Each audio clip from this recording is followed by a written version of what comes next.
Hello students welcome back to my channel Prabhas sir academy जे पिला माने तमान जो सीपेट मॉक टेस्ट जो चलता सीरीज चलता से सीरीज है कौन आज है 10 नंबर सीरीज यही कौन करवा ना ये जो टेस्ट रे आम कौन करवा टोटाल 30टा एमसीक्यू कौन करवा डिस्कसन करवा आउ तुम जो मैंने सब पूर्व वीडियो देखी ना से सब देखी दियो ता सहित तुम टेलीग्राम चैनल मोर जॉइन कर पारिबो जे तुम जोटा अच्छी pol science CUET and CPET by Prabhas sir से चेंज जॉइन करके कौन कर ना बहुत सारा तुम एमसीक्यू कर आउ पेड मटेरियल्स भी अच्छी मात्र 250 रुपीज रे ऑल माने 1000+ एमसीक्यू ता से सब टॉपिक रो जो एमसीक्यू डाटा फैक्ट से सब जिन कौन कर पाई पारिबो। तो चलो आम वीडियो स्टार्ट करवा। तो फास्ट क्वेश्चन देख पे मैंने तुम फास्ट क्वेश्चन अच्छी कौन ना फास्ट क्वेश्चन अच्छी जे who among the following is the author of the norms of government focusing on the cybernetic approach to politics. ये नॉर्म्स ऑफ गवर्नमेंट जो बहीटा कहार जो नॉर्म्स ऑफ गवर्नमेंट रे से कौन करते ना साइबरनेटिक अप्रोच टू पॉलिटिक्स बा साइबरनेटिक कॉन्सेप्ट देते ए बहीटा कहार ना सी है कौन ना कार्ल ड्यूस है कार्ल ड्यूस से कौन बहीटा है कौन नॉर्म्स ऑफ गवर्नमेंट जो से कौन साइबरनेटिक आम जो अप्रोच टू पॉलिटिक्स देते साइबरनेटिक मॉडल देते मन रखिए यहाँ। तो यहाँ बहुत इंपोर्टेंट जिन गोटे। तो 1 नंबर है कौन आंसर बी। तापर से 2 number the concept of internal colonialism in the context of post colonial states was popularized by ये जो इंटरनल कॉलोनियलिज्म यही जोटा कॉन्सेप्टटा किए देइथिला बा कहा द्वारा बेसी पॉपुलर होइथिला सेरा किए ना माइकल हेक्चर हैला माइकल हेक्चर। तापरे नेक्स्ट 3 नंबर ना कौन अच्छी ना in the Hannah Arendt's the human condition तार जो बही अच्छी human condition which activity is characterized by the quest for immortality through the creation of a durable world of things। से कौन करते ना ह्यूमन कंडीशन से कौन करते ना 3टा तार जो आमर स्टडी करते 3टा एक्टिविटी ह्यूमन बीइंग रो गोटे लेबर वर्क एक्शन एक्शन सी सब कौन होते ना ऊपर रखी एक्शन टाक वर्कटा मझे लेबरटा है तले। तो आ भीतर कौ जिनसा कौन करता ना मनीषटा को इमोर्टालिटी करता कौटा ना 3 नंबर आंसर हम कौन ना तुम बी है। तो 4 नंबर है कौन ना who defined hegemony as the intellectual and moral leadership exercised by a ruling class. एटा किए आइडेंटिफाई करछंती ना एटा कौन तुम आंटोनियो ग्राम्स्की। तापर नेक्स्ट है कौन 4 नंबर गला 5 नंबर तुम मैंने कौन कर ना पॉज करके तुमने आंसर कर तापर कौन कर ना तुम आंसर देखिपर। The prismatic society model of Fred Riggs is primarily characterized by जो प्रिज्मेटिक सोसाइटा क्या प्राइमरीली कैरेक्टराइज करूँ प्राइमरीली दर्शाऊँ ना कौ कैरेक्टरिस्टिक्स दर्शाऊँ ना तुम प्रिज्मेटिक सोसाइटा दर्शाऊँ 5 नंबर है कौन ना बी फॉर्मालिज्म हेटेरोजेनिटी एंड ओवरलैपिंग ये 3टा कैरेक्टरिस्टिक्स को दर्शाऊँ किए ना प्रिज्मेटिक सोसाइटी। तापर 5 नंबर गला तो 6 नंबर देख which Indian political thinker advocated for radical humanism तो गोटे लोक जार कॉन्सेप्ट बहुत फेमस रेडिकल ह्यूमनिज्म से कहार ना 6 नंबर आंसर है किए ना तुम बी एम.एन. रॉय मानवेंद्र नाथ रॉय है यहाँ कौन तुम रहा कौन ना रेडिकल ह्यूमनिज्म बा आंक कहुए कौन इंटीग्रल ह्यूमनिज्म भी कॉन्सेप्ट कहुए। तापर नेक्स्ट जीवा नेक्स्ट क्वेश्चन को 7 number the security dilemma was first formulated in its modern sense by the security dilemma को तार मॉडर्न सेंस रे किए कौन कर फॉर्मुलेट कर जॉन हॉर्ज हम है John Horde fast formulated in its modern sense रे सिक्योरिटी डायलेमा हम जॉन हॉर्ज। ठीक अच्छे यहाँ 7 नंबर आंसर हम बी है 7 नंबर आंसर हम बी यहाँ केनेथ वाल्ज नुह है केनेथ वाल्ज जॉन हॉर्ज हम। तापर जीवा 8 number who among the following is associated with the social capital theory in bowling alone. यही कॉन्सेप्टटा कहार किए देइथिले एटा कहा सहित एसोसिएट कहार सोशल थ्योरी कैपिटल थ्योरी सहित एसोसिएटेड अच्छी ना 8 नंबर आंसर है किए ना रॉबर्ट पुटनम। तापर 9 नंबर जीवा in John Rawls theory the lexical priority means कौन लेक्सिकल प्रायोरिटी से कहते जो प्रिंसिपल्स ऑफ जस्टिस को लेक्सिकल ऑर्डर से कहते तो लेक्सिकल प्रायोरिटी माने कौन ना लेक्सिकल प्रायोरिटी माने हूँ कौन तुम 9 नंबर हम कौन B liberty can only be restricted for the sake of liberty है अन्यर कहार लिबर्टी को ଉଦ୍ଦେଶ୍ୟରେ ତାକୁ ଭଲ ପାଇଁ ହେଲେ ଆଉ ଗୋଟେ ଲିବର୍ଟିକୁ ରେଷ୍ଟ୍ରିକ୍ଟ କରାଇ ପାରିବ। ତ ଏଇଟା ହେଲା କ'ଣ ତୁମ ଲେକ୍ସିକାଲ ପ୍ରାୟୋରିଟି ହିସାବରେ ସେଠି ଦର୍ଶାଉଛି ଆକ୍ଚୁଆଲି।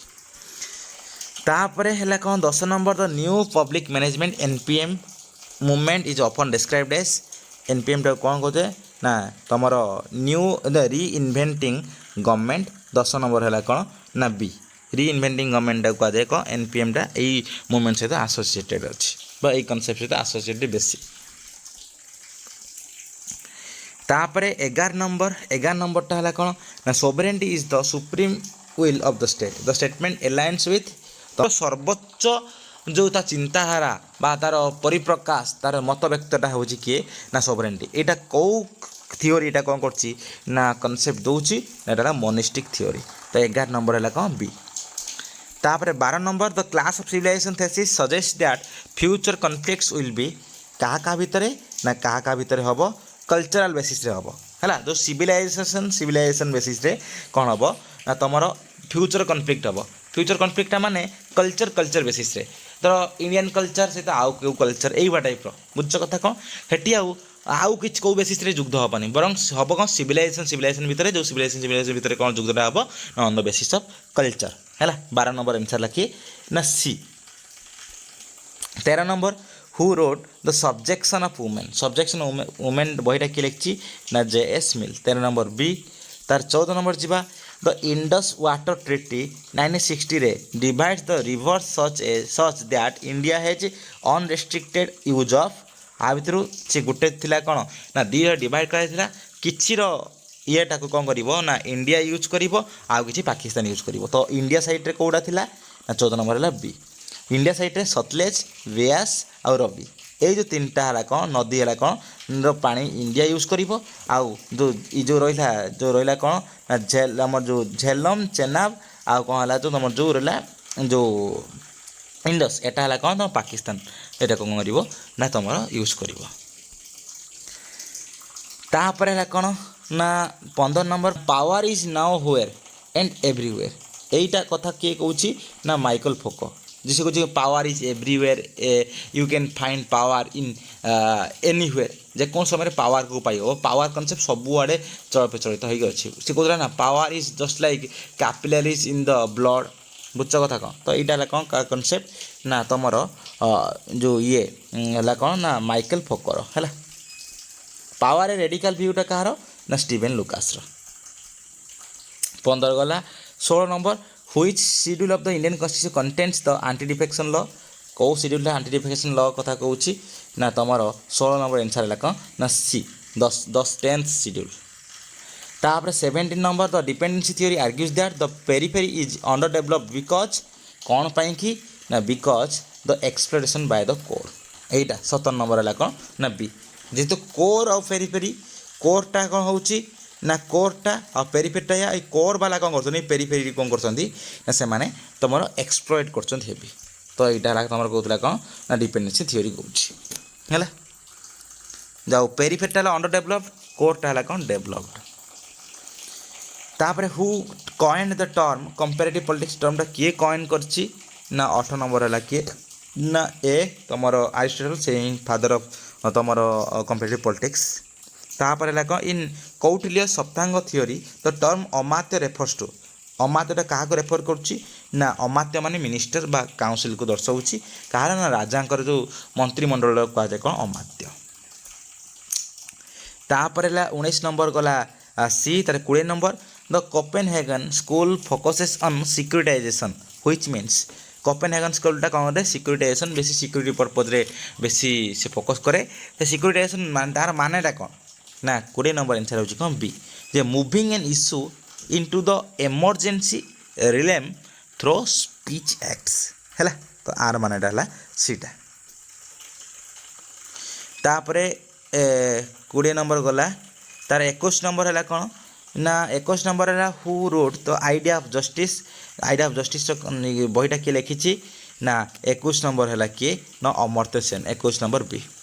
द मीनबुर कॉन्फ्रेंस 1988 1988 मसीह जो मीनबुर कॉन्फ्रेंस होता फास्ट आई 1968 तापर जो 1988 क्या फोकस करुच्ची 22 नंबरटा हूँ कौन तुम बी एथिक्स एंड टेक्नोलोजी उपर बेसी फोकस करुच्ची तापर which amendment of the Indian constitution reduced the voting age from 21 to 18 कौ अमेंडमेंट रे 21 वर्ष रु 18 वर्ष को गला वोटिंग एज घुंचई दिगला माने 18 वर्ष पर सब लोक भोट दे पारिबे मो मतदान करि पारिबे केते ना 23 नंबर रो आंसर है कि ना सी 61 प्लस 61 61तम अमेंडमेंट एक्ट रे तापर man is a bridge not a goal एटा सेंट्रल थीम कहार थॉट रो ना 24 नंबर है कि बीजे जो बी जो फ्रेडरिक निसे जो निहिलिज्म रो तमर कनसेप्ट रो से हेले ओरिजिनेटर तो कह जाए सी तांकर जो कहथिले जे विल टू पावर कनसेप्ट यांकर हैला तो फ्रेडरिक निसे ये गोटे पोस्ट मॉडर्निस्ट थिंकर भी तापरे 25 नंबर कौन कहूँ ना the look east policy was initiated in 1991 1991 look east policy आसला अंडर द गवर्नमेंट ऑफ कहार गवर्नमेंट रे आसला एटा 25 नंबर है कौन ना सी पीवी नरसिम्हा राव को गवर्नमेंट रे लुक ईस्ट पॉलिसी आसला 1991 26 नंबर which IR theory emphasizes absolute gain over relative gain कथा कहूनी बर एब्सोल्यूट गेन कथा कहूँ किए ना 26 नंबर है कौन ना न्यू लिबराल इंस्टीट्यूशनलिज्म 26 सी है 26 सी आ रिलेटिव गेन कथा कहूँ किए ना रिलेटिव गेन कथा कहूँ किए ना न्यू रियलिज्म रिलेटिव गेन कथा 26 27 है who is known as the father of local self government in India local self government रो फादर किए ना लॉर्ड रिपन है किए तो father of local self government in India 27 है किए ना बी 28 कौन द कॉन्सेप्ट ऑफ पॉलीआर्ची कॉन्सेप्टटा किए इंट्रोड्यूस करथिले ना से रॉबर्ट डाल है जोटा लगा रूल ऑफ माने मेनी है rule of many not rule of all not rule of few but rule of many 29 number जे कौन कहला ना ना अगणसूत एटा अगणसूत हम AGGANA है अगणसूत हम Agganna Sutta is a Buddhist text that discusses the origin of कहार कथा को ओरिजिन कथा कहूँ स्टेट एंड सोशल क्लासेस कथा कहूँ तो 29 है बी है तार 30 लास्ट क्वेश्चन 30 कौन कहूँ ना 30 कहूँ the administrative man model focuses अपन माने एडमिनिस्ट्रेटिव मेन मॉडलटा कहा ऊपर फोकस करुच्ची ना 30 नंबर है कौन ना बी सैटिस्फाइंग बिहेवियर कथा कहूँ